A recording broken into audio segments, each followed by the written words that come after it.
বড় খবর, big breaking news. Vote শেষ হতে না হতেই রায়গঞ্জ লোকসভা আসন কার দখলে? পদ্ম নাকি ঘাসফুল? দেখুন কার পকেটে যাবে এই আসন। বিস্তারিত তথ্য জানতে হলে অবশ্যই ভিডিওটা শেষ পর্যন্ত দেখবেন। চ্যানেলে নতুন থাকলে অবশ্যই সাবস্ক্রাইব করে অল নোটিফিকেশন অন করে রাখবেন। লাইক বাটনে ক্লিক করে একটি লাইক করে দিবেন।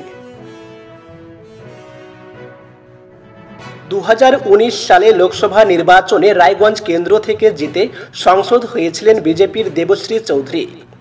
টিএমসির প্রার্থী কানাইয়ালাল আগরওয়ালকে 60,000-এর বেশির ভোটের ব্যবধানে বিজেপি দেবশ্রী হারিয়ে দিয়েছিলেন। বিজেপি পেয়েছিল 40% বেশি ভোট আর তৃণমূল কংগ্রেস পেয়েছিল 35% প্রায়। রায়গঞ্জ লোকসভা আসনে একটা সময় কংগ্রেসের বিরাট দাপট ছিল, কিন্তু 2019 সালে বামেরা তৃতীয় স্থানে আর কংগ্রেসের দীপা দাসমুন্সি চতুর্থ স্থানে নেমে যান। রায়গঞ্জ বিধানসভা কেন্দ্রের মধ্যে 7টি বিধানসভা কেন্দ্র হল গলপোখর, ইসলামপুর, চাকুলিয়া, করণদিঘি, হেমতাবাদ, কালিয়াগঞ্জ এবং রায়গঞ্জ। 2021-এর বিধানসভা নির্বাচনে কালিয়াগঞ্জ এবং রায়গঞ্জ থেকে বিজেপি জয়লাভ করে, আর 5টি বিধানসভা কেন্দ্রে জয়লাভ করে তৃণমূল।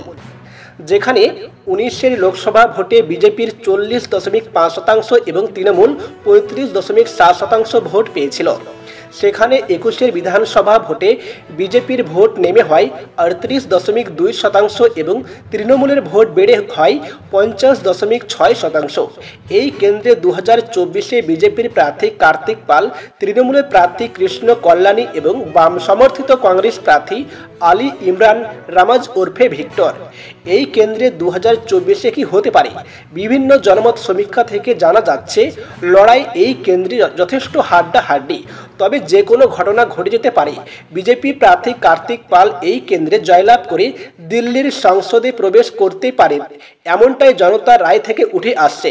তো বন্ধুগণ, আশা করি আপনারা বুঝতে পেরেছেন। এই ছিল আপডেট।